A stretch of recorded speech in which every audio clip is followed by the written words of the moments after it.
Knows को inspect करना है। नोज को हमने किस तरह इंस्पेक्शन करनी है, हमने साइनस को इंस्पेक्ट किया, फिर पल्पेट किया, फिर परकस किया, देन नोज की बारी है एक्सटर्नल नोज। एक्सटर्नल नोज को हमने सबसे पहले हमने साइज, शेप एंड सिमेट्री देखनी है, इंस्पेक्ट किया, मिड लाइन प्लेसमेंट देखनी है कि क्या मिड लाइन है, टेढ़ी तो नहीं है नाक, एंड ये भी वेरिएट करता है, ये कांस्टेंट होता है, सॉरी कंसिस्टेंट होता है with age, gender and ethnic group के साथ, ओके। एंड कोई भी नेजल फ्लैरिंग तो नहीं है, यानी कि जो नेजल है यानी कि नॉस्ट्रिल जो है क्या वो बहुत ज्यादा फ्लैर तो नहीं करे, यानी कि बहुत ज्यादा फुल तो नहीं रहे सांस लेते वक्त, कोई ड्रेनेज वगैरह तो नहीं है नोज से। एंड देन इंटरनल नोज को हमने जब म्यूकोसा को हम इंस्पेक्ट करेंगे, सो अब ये इंपॉर्टेंट है for the MCQs, tilt head back and use nasoscope और पेन लाइट टू इंस्पेक्ट। हमने हेड को बैक की तरफ टिल करना है एंड इंस्पेक्ट करना है पेन लाइट से नोज को, ओके। नेजोस्कोप से हम कर सकते हैं, नेजल म्यूकोसा को इंस्पेक्ट करेंगे तो नॉर्मली क्या होगा, पिंक होगा, एंड ये वेरिएशन जो है ये कंसिस्टेंट होती है, यानी कि सबके लिए सेम होती है विद ओरल म्यूकोसा को भी हमने इसी तरह इंस्पेक्ट करना है। मॉइस्ट होगा with only clear scant mucus present होगा, साफ सुथरा म्यूकस होगा, कोई भी लीजन या परफोरेशन नहीं होगी, कोई क्रस्टिंग यानी और पोलिप्स यानी कि जो मासेस होते हैं वो नहीं होंगे। एंड सेप्टम जो है जो कि दोनों नॉस्ट्रल को सेपरेट करता है वो मिड लाइन प्लेसमेंट पे होगा, बिकॉज उसे सेप्टम डिविएशन तो नहीं हुई है, ये भी हमने असेस करना है। देन इंटरनल नोज की जो है जब हम इंस्पेक्शन कर रहे हो तो उसमें एबनॉर्मल फाइंडिंग्स क्या क्या आ सकती है। ब्राइट रेड म्यूकस, अगर म्यूकोसा जो है वो ब्राइट रेड है, बहुत ज्यादा रेड है, मतलब कि इन्फ्लेमेशन हुई है, रेनाइटिस या साइनोसाइटिस हुआ है। साइनोसाइटिस हो सकता है, रेनाइटिस हम कहते हैं इन्फ्लेमेशन ऑफ द रिनोरिया। साइनोसाइटिस और रेनाइटिस एक चीज है, ऑल्सो सजेस्ट करेंगे कोकेन एब्यूज भी की वजह से भी हो सकता है। पेल और ग्रे म्यूकस, ये आपने एमसीक्यूज पॉइंट ऑफ व्यू के हवाले से याद रखने हैं, ओके, बहुत ज्यादा इंपॉर्टेंट है।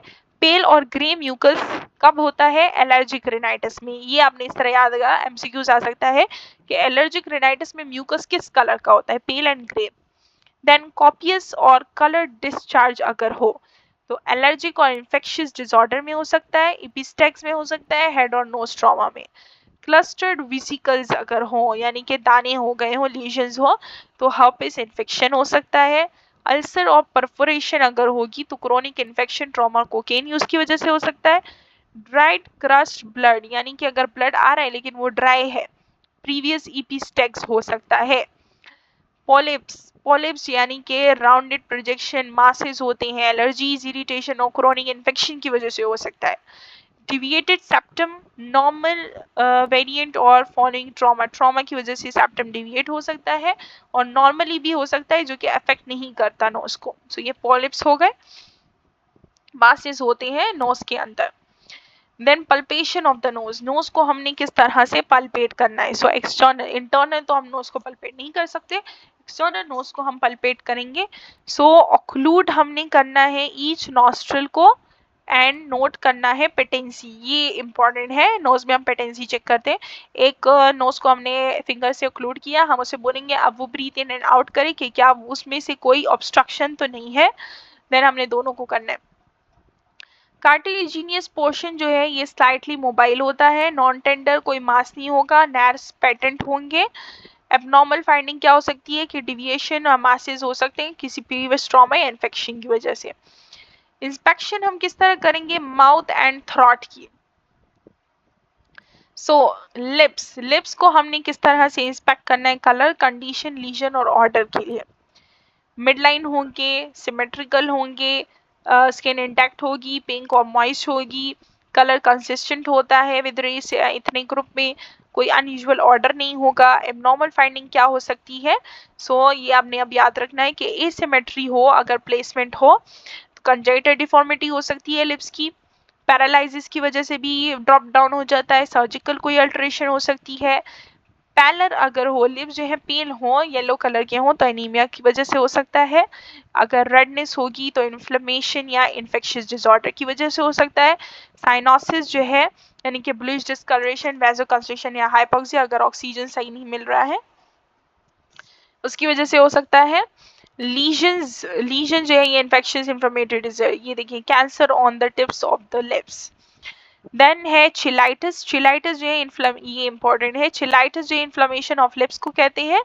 ड्राई हो जाते हैं यानी डिहाइड्रेशन, एलर्जी और लिप लिकिंग की वजह से, यानी कि जो बार बार लिप्स को चाटता है।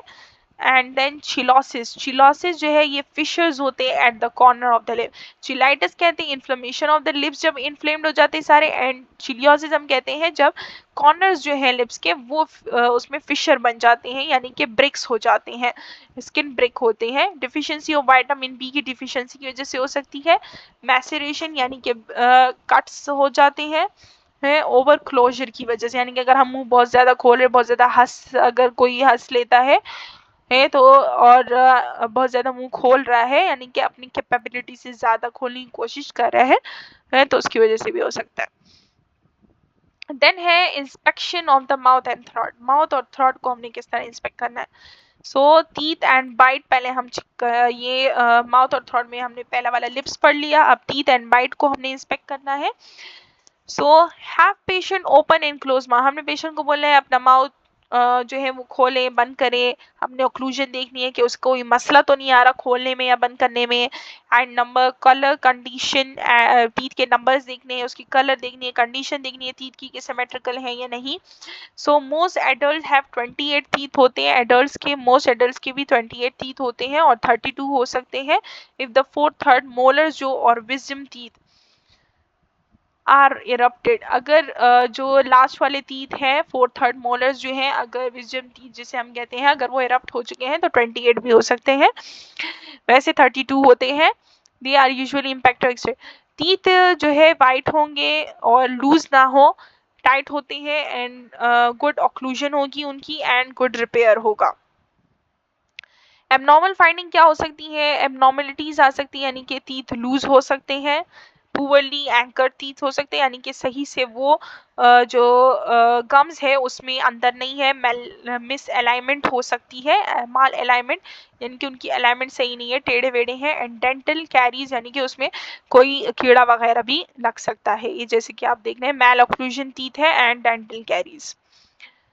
देन है oral mucosa and gums. Oral mucosa and gums को हमें किस तरह से इंस्पेक्ट करना है। सो हमने म्यूकस जो उसका कलर देखना है, कंडीशन देखनी है, कोई लीजन तो नहीं है, एंड हमने देखना है जिंजाइवा को, गम्स को, ब्लीडिंग उससे तो नहीं हो रही, कोई रिट्रैक्शन या हाइपरट्रोफी तो नहीं हो गई है गम्स की। नॉर्मली जो है ये पिंक मॉइस्ट और इंटेक्ट म्यूकोसा होगा। कलर वेरिएशन एक्सेप्टेबल है एथनिक ग्रुप के उससे। डार्क स्टिपलिंग इन dark skin patient, dark stippling होगी डार्क स्किन पेशेंट्स में। गम जो है ये कंसिस्टेंट होते हैं इन कलर में, यानी कि उनका कलर नॉर्मल पिंक होगा, विद अदर म्यूकोसा इंटैक्ट होगा और कोई ब्लीडिंग नहीं होगी। गम की हाइपरप्लेजिया अगर हो जाती है, ये डायग्रामेटिकली अगर आप देखें गम हाइपरप्लेजिया हो गई है, यानी कि इनकी जो सेल है वो ओवर रिप्रोडक्शन यहाँ पे हो गई है, ग्रोथ हो गई है। साइड इफेक्ट ऑफ मेडिकेशन की वजह से हो सकता है, जैसे कि डिलेंटीन या फिर कैल्शियम चैनल ब्लॉकर जो होती है मेडिसिन, तो उसकी वजह से हो सकता है गम हाइपरप्लेजिया। गम रिसेशन और इन्फ्लेमेटरी गम चेंजेस। सो गम जो है अगर उसकी रिसेशन या इन्फ्लेमेटरी चेंजेस आ गई है, जिंजिवाइटिस इन्फ्लेमेशन हो गई है, प्रीओडेंटल डिजीज हो गई है, यानी कि और पुअर डेंटल हाइजीन और विटामिन डिफिशिएंसी की वजह से हो सकता है, अगर हाइजीन का हम सही ध्यान नहीं रख रहे हैं। सो इन्फेक्शन हो सकता है। पेल और ग्रे जिंजाइवा जो है क्रोनिक जिंजाइटिस की वजह से हो सकता है, क्रोनिक अगर कोई इन्फ्लेमेशन है तो उसकी वजह से जाइवा जो है ये पेल और ग्रे हो जाएगा।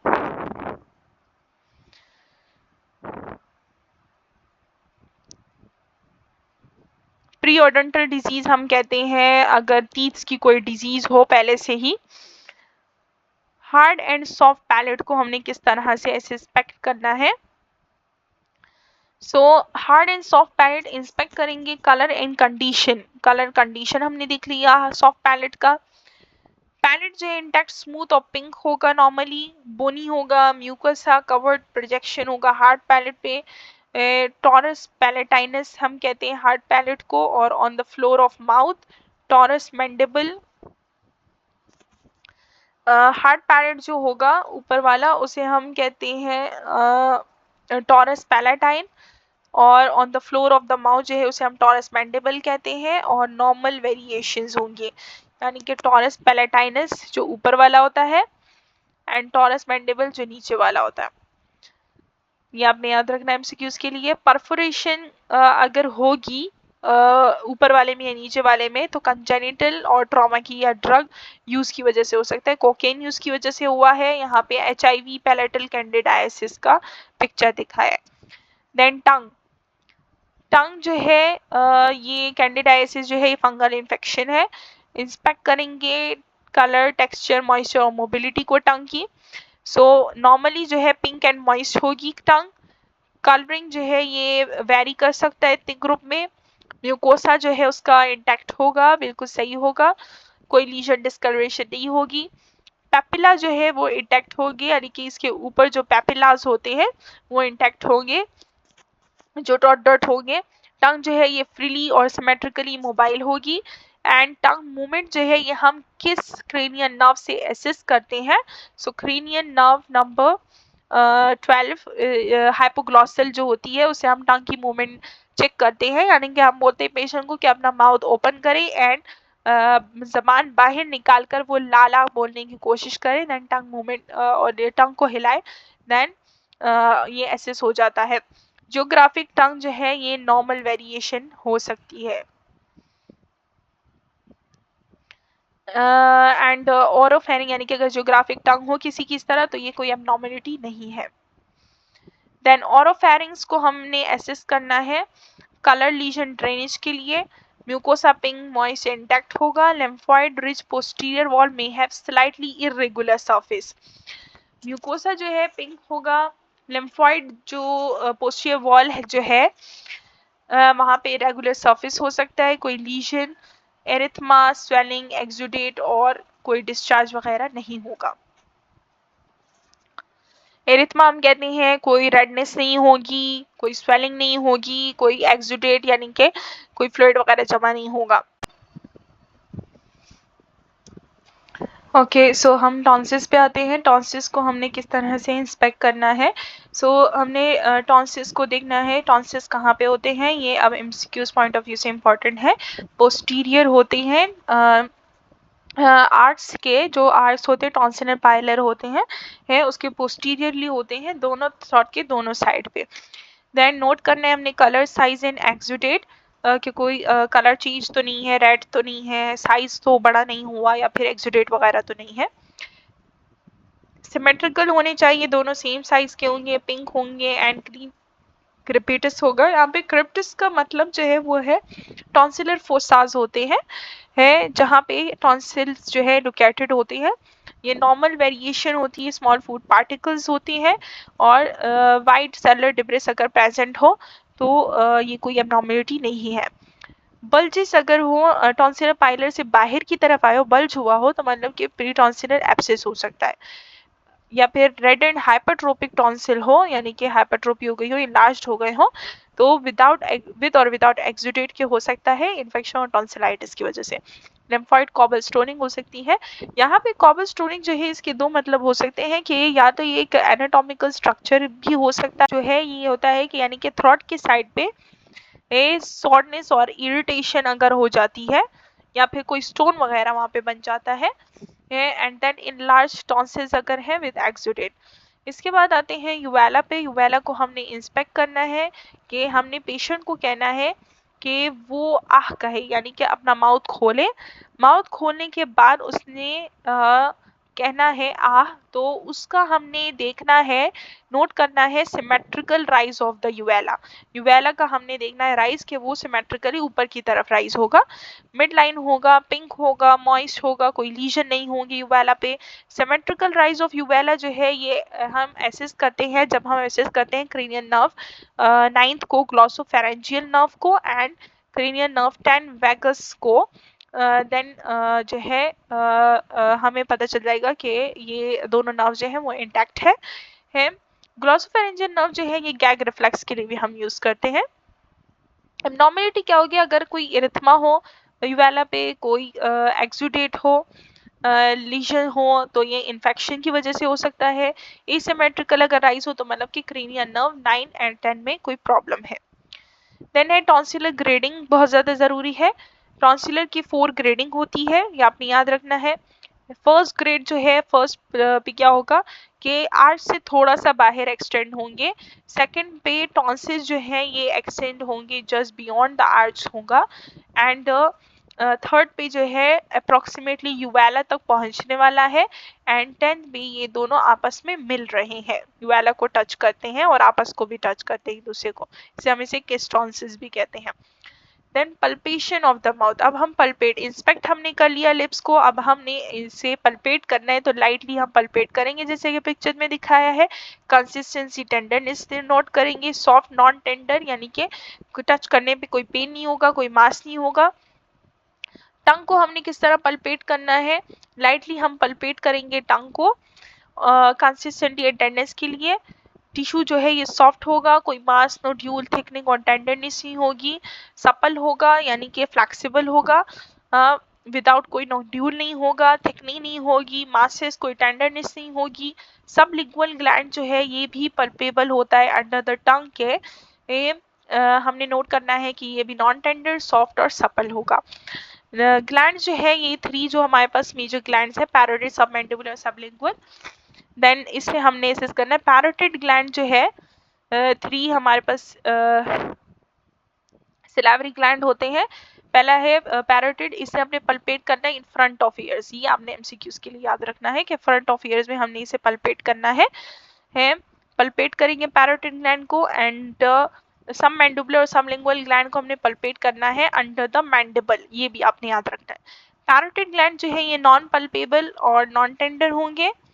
पैरोटिड ग्लैंड जो है ये पल्पेबल नहीं होता, यानी कि हमें फील नहीं होता। सबमैंडिबुलर सबलिंगुअल ग्लैंड जो है पल्पेबल होते हैं, लेकिन ये भी नॉन टेंडर सॉफ्ट होंगे। एब्नॉर्मेलिटी क्या होगी, अगर इनलार्ज है और टेंडर पैरोटिड ग्लैंड है तो मतलब पैरोटाइटिस इन्फ्लेमेशन हो गई है, कोई डक्ट ब्लॉक हो गया है, इन्फेक्शन हो गई है, या कोई मैलिग्नेंसी है। देन हमने नेक को किस तरह इंस्पेक्ट करना है, नेक, लिम्फ नोड्स और थायराइड को। सबसे पहले हमने नेक को इंस्पेक्ट करना है, न्यूट्रल में भी इंस्पेक्ट कर सकते हैं। एंड देन हाइपर एक्सटेंड करना है, पोजीशन चेंज करनी है, और फिर स्वॉलो करते वक्त ये 3 हमने देखने हैं। सबसे पहले हमने नॉर्मल न्यूट्रल पोजीशन पे इंस्पेक्ट करना है, देन हाइपर एक्सटेंड करें नेक को, एंड देन स्वॉलो करें वाटर को स्वॉलो करें, एंड देन हमने देखना है। नेक जो है वो इरेक्ट मिड लाइन होगी, कोई लंप बल्जेस और मासेस नहीं होंगे, थायराइड विजिबल नहीं होगा, यानी कि हम पल्पेट नहीं कर सकते थायराइड को। स्वेलिंग और हाइपरट्रोपी होगी इन मिड या कोई mid to lower half of anterior neck, कोई भी मासेस वगैरह, कोई स्वेलिंग वगैरह नहीं होगी मिड लाइन में, और हाइपरट्रोपी भी नहीं होगी मिड में भी, और लोअर हाफ ऑफ एंटीरियर नेक है भी। पल्पेशन ऑफ द नेक, नेक को हमने किस तरह पल्पेट करना है। हमने लाइट पल्पेशन यूज करनी है, चेक करना है फॉर मासेस और areas of tenderness, supple, non tender, no mass. Masses जो है अगर होंगे तो मतलब लिम्फेडेनोपैथी हुई है, लिम्फ नोड जो है वो ज्यादा बड़े हो गए हैं, मैलिग्नेंसी हो सकती है, थायराइड मासेस हो सकते हैं। नोड्स को हमने किस तरह से असेस करना है, सर्विकल नोड्स है। ऑक्सीपिटल नोड जो है लाइटली हम पल्पेट करेंगे at the back of the head, ये आपने याद रखने हैं कि कौन सा नोड कहाँ पे लोकेटेड है, at the base of the skull, okay, जैसे पिक्चर में दिखाया जा रहा है। देन हमने पोस्ट ऑरिक्यूलर नोड जो है लाइटली पल्पेट करेंगे बिहाइंड द ईयर्स के, ये आपने एरिया याद रखना है। पीरी ऑरिक्यूलर लाइटली पल्पेट करेंगे फ्रंट ऑफ द ईयर्स के। एंड देन टॉन्सिलर नोड जो है हमने लाइटली पल्पेट करना है at the angle of the jaw पे, टॉन्सिलर नोड के लिए हमने जॉ के एंगल पे पल्पेट करना है। सब मैंडिबुलर जो है नोड्स को पल्पेट करने के लिए हम अंडर द मैंडिबल पल्पेट करेंगे, एंड सब मेंटल को टिप ऑफ द चिन पे, ये आपने लोकेशंस इसमें बहुत इंपॉर्टेंट है। देन इसके बाद है superficial cervical nodes. Superficial cervical node जो है लाइटली पल्पेट करेंगे the upper portion of the sternocleidomastoid muscle. Sternocleidomastoid muscle है ये, इसकी सुपरफिशियल सर्विकल नोड को हमने पल्पेट करना है, पोस्टीरियर सर्विकल नोड को इन द पोस्टीरियर ट्राइंगल पे। ये पोस्टीरियर जो यहाँ पे ट्राइंगल होता है, इस तरह से अगर आप पल्पेट करें, देखें, एसेस करें, तो वहाँ पे स्टर्नोक्लीडोमास्टॉइड के बिहाइंड में होगा। डीप सर्विकल नोड जो होंगे वो स्टर्नोक्लीडोमास्टॉइड के ऊपर ही होते हैं। And then supraclavicular node lightly palpate करेंगे अबव द क्लैविकल्स के, जैसे कि पिक्चर में शो है। इंफ्राक्लैविकुलर नोड क्लैविकल्स के नीचे पल्पेट करना है। लेफ्ट नोड जो है नॉर्मली पल्पेबल होते हैं, पल्पेबल नहीं होते, स्पेशली जो कि डीप सर्विकल नोड्स हैं वो तो बिल्कुल भी पल्पेबल नहीं होते। अगर नोड पल्पेबल है भी तो नॉर्मल कैरेक्टरिस्टिक में ये 1 सेंटीमीटर से ज्यादा नहीं होना चाहिए। स्मॉल होगा, 1 सेंटीमीटर होगा, मोबाइल होंगे, सॉफ्ट, नॉन टेंडर और यूजुअली सुपरफिशियल होगा। ये आपने इंपॉर्टेंट पॉइंट याद रखना है।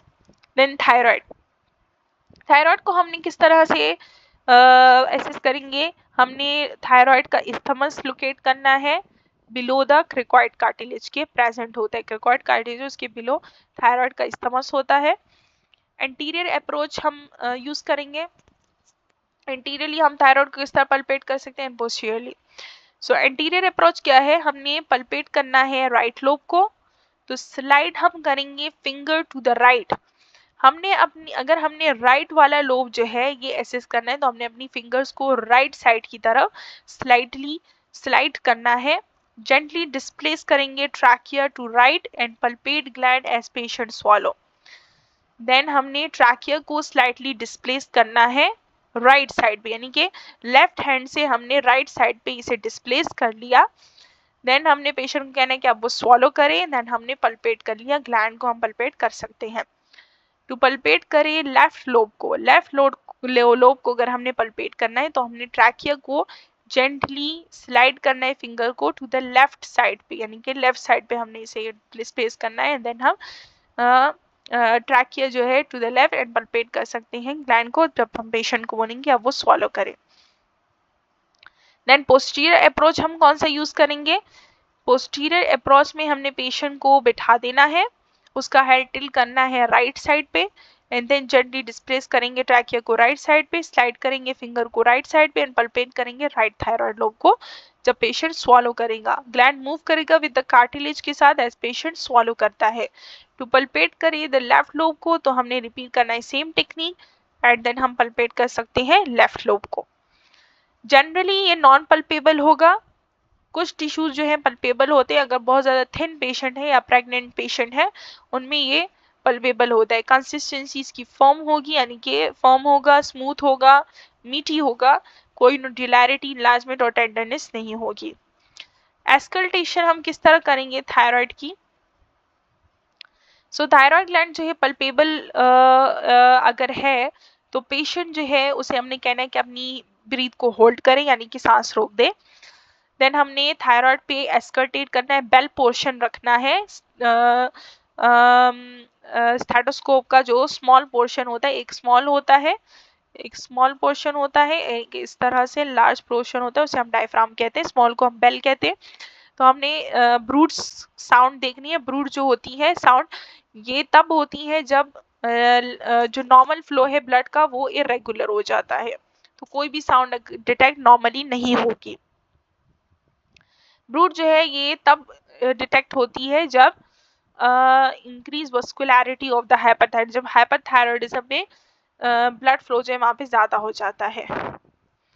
So that's all about the chapter. Health assessment में हमने आज जो स्किन, हेड, नेक था सबको असेस किया, पल्पेट करना सीख लिया। होप सो आप लोग को आज की वीडियो पसंद आई होगी। अगर आपको ये वीडियो हेल्पफुल लगी तो लाइक, सब्सक्राइब और शेयर करना मत भूलिएगा और कमेंट सेक्शन में एक अच्छा सा कमेंट करना मत भूलिएगा।